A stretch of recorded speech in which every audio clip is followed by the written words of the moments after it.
Hello बच्चों, कैसे हैं आप लोग। मैं बबलू कुमार, आर्यभट्ट कोचिंग सेंटर के डायरेक्टर। देखिए, मैं आज आप लोग के बीच जो है क्लास 10th का एक क्वेश्चन रखने जा रहा हूं जो त्रिभुज का है। ध्यान से देखिए, ये क्वेश्चन ऑलरेडी जो है 2022 में क्वेश्चन आ चुका है। क्वेश्चन देखिए क्या कह रहा है।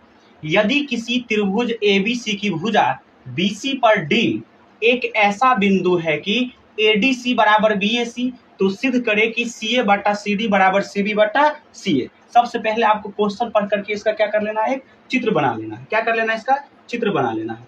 ध्यान से देखिए क्या कर रहा है कि यदि किसी त्रिभुज ABC, कौन सा त्रिभुज है, तो एक त्रिभुज है ABC।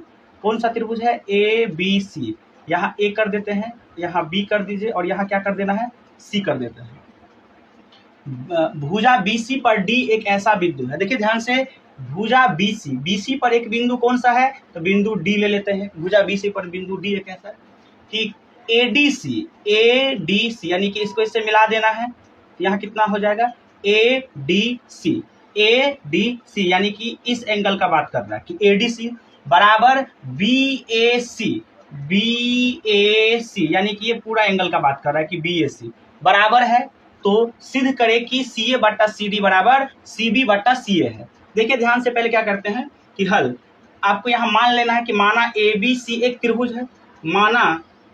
माना ABC एक त्रिभुज है। माना ABC एक त्रिभुज है जिसमें भुजा BC पर बिंदु D इस प्रकार है कि कोण ADC शॉर्ट में हम लिख देते हैं कोण D इक्वल टू कोण, यहाँ कोण क्या है, A है, यानी कि BAC है। BAC यानी कि यहाँ क्या लिख देते हैं, A लिख देते हैं। क्या लिख देते हैं, A। देखिए ये दोनों ऑलरेडी बराबर है। हमको सिद्ध क्या करना है, ये आपको यहाँ लिखना पड़ेगा कि हमें सिद्ध करना है। इसको आप अंडरलाइन कर देना है और क्या सिद्ध करना है वो आप लिख लीजिए। तो सिद्ध करना है CA बट्टा CD बराबर CB बट्टा CA। देखिए ध्यान से, अगर इसमें हमको कोई रचना का जरूरत होता तो रचना अलग से लिखते, लेकिन इसमें रचना लिखने की कोई जरूरत नहीं है। तो यहाँ हम लिख देते हैं प्रमाण। क्या लिख देते हैं, प्रमाण। ध्यान से देखिए, इसको सिद्ध करने के लिए आप सबसे पहले देखिए, जो चीज हमको सिद्ध करना है, CA यहाँ भी है, CA यहाँ भी है। यानी कि अगर आप यहाँ अगर हम त्रिभुज ABC लेंगे तो इसका भुजा एक AC आ जाएगा, या आप CA कह सकते हैं। और एक त्रिभुज अगर हम ADC ले लेंगे तो इसमें भी एक भुजा CA आ जाएगा। ध्यान से क्या लिखता हूँ, त्रिभुज ABC और त्रिभुज ADC में इस दोनों को कंपेयर कर देते हैं और इसको समरूप करने का प्रयास करते हैं। ध्यान देखिए, समरूपता का रूल आप लोग पढ़े होंगे। समरूपता का कौन कौन रूल पढ़े, एक A है, एक रूल ये आप पढ़े होंगे। एक क्या है, S है, ये रूल पढ़े होंगे आप। एक रूल क्या है, A है, मतलब इसी का शॉर्ट फॉर्म, इसको आप ऊपर में भी कह सकते हैं। और एक रूल क्या है, SAS है। ये 4 रूल है कि दो त्रिभुजों को समरूप करने के लिए 4 क्या है हमारे पास, परमेय है। इस चारों में से कोई भी रूल यहाँ पे अगर लग जाएगा तो दोनों त्रिभुज क्या हो जाएगा, परमेय, मतलब ये समरूप हो जाएगा। और हमको पता है कि जब दो त्रिभुज समरूप हो जाएगा तो उसके संगत भुजाओं का अनुपात, मतलब जो उसका समानुपाती होता है, तो वहां से हमको सिद्ध हो जाएगा। क्या करते हैं, त्रिभुज ABC है और त्रिभुज ADC है। देखिए मैं फिर बता देता हूँ, कंपेयर करते टाइम आप इसका नाम कुछ भी लिख देते हैं, कोई दिक्कत नहीं। लेकिन जब आप इसको समरूपता लिखेंगे तो इसके संगत शीर्ष के हिसाब से लिखना पड़ेगा। हम आगे आपको बताएंगे कि संगत शीर्ष के हिसाब से किस प्रकार लिखा जाता है।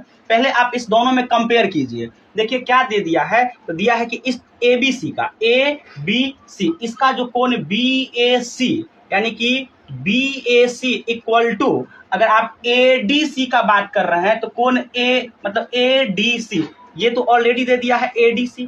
ये आपको कारण लिखना पड़ेगा, कहाँ से आया है, तो हम लिख देते हैं प्रश्न से। कहाँ से, तो आपको लिखना पड़ेगा प्रश्न से, हो गया, ठीक है। और कोई आपको दिख रहा है कि ABC और उसके बाद जो है ADC में कोई बराबर है, तो है। देखिए ध्यान से, जो कोण C है, यानी कि जो कोण C है उभयनिष्ठ है, तो हम लिख सकते हैं कि ABC का जो कोण C और ADC का भी कोण C क्या हो जाएगा, बराबर हो जाएगा। क्यों बराबर होगा, क्योंकि ये दोनों क्या है, तो उभयनिष्ठ है। क्या है, उभयनिष्ठ है। देखिए ध्यान से, अगर यहाँ पर त्रिभुज ABC और त्रिभुज ADC में दो कोण बराबर हो गया, यानी कि हम लिख सकते हैं AA समरूपता, AA समरूपता प्रमेय से, AA समरूपता प्रमेय से क्या हो जाएगा, तो AA समरूपता प्रमेय से त्रिभुज ABC, त्रिभुज ABC ये समरूप त्रिभुज। बस आपको यहाँ अब रुक जाना है और यहाँ पर जो हम लिखेंगे काफी सावधानी से लिखेंगे, क्योंकि यहाँ आप त्रिभुज ABC लिख दिए हैं। अगर कोई बच्चा डायरेक्ट लिख देगा ADC, क्या पता ADC ये हो भी सकता है, नहीं भी हो सकता है। आप लिख दीजिए DAC, क्या पता ये सही होगा या ये सही होगा, क्या पता आप CAD लिख दे, ये सही होगा। मतलब आपको इसना मतलब उसकी शीर्ष है उस संगतता के आधार पर लिखा जाता है। अब बताइए, आप ही बता दीजिए इसमें हम क्या लिख दें। तो हम आपको बताते हैं कि लिखने का जो क्या टेक्निक होता है, इसमें हम क्या लिखेंगे। मान लीजिए ये है, इसके अलावा भी इसमें और भी कोई कंडीशन बनेगा। तो यहाँ अगर हम ABC लिख दिए तो आप बता दीजिए हम यहाँ क्या लिखें। देखिए मैं बता देता हूँ, आप ध्यान से देखिएगा, आपको अच्छे तरीके से समझ में आ जाएगा।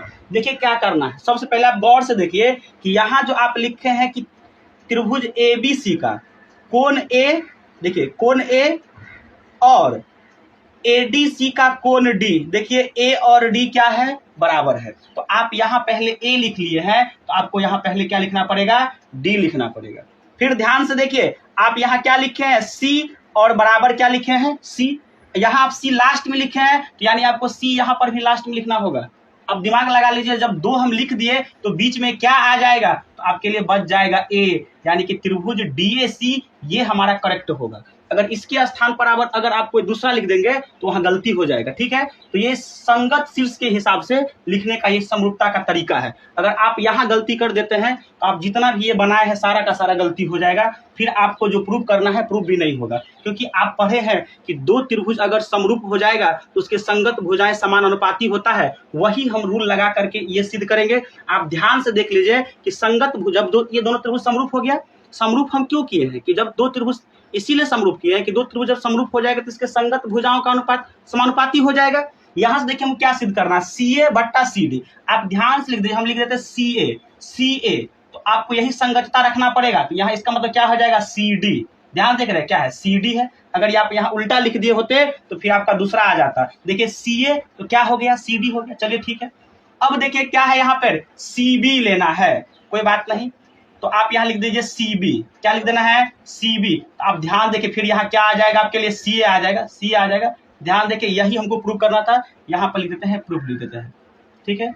अगर यहाँ आप कोई थोड़ा सा भी मिस्टेक कर देते तो फिर आपको ये नहीं हो पाता, मतलब सारा जो भी बनाया गलती हो जाता है। इस चीज़ों को काफ़ी आपको अच्छा से ध्यान रखना है कि यहाँ आप कंपेयर करते टाइम अगर कुछ भी लिख देते हैं तो कोई दिक्कत नहीं है, लेकिन अब जब दोनों का आप समरूपता लिखेंगे, मतलब दोनों के बीच जब समरूपता का चिन्ह लिखेंगे तो उसको यहाँ ध्यान रखना है कि कौन शीर्ष किसके संगत है, उस आधार पर हम लिखेंगे।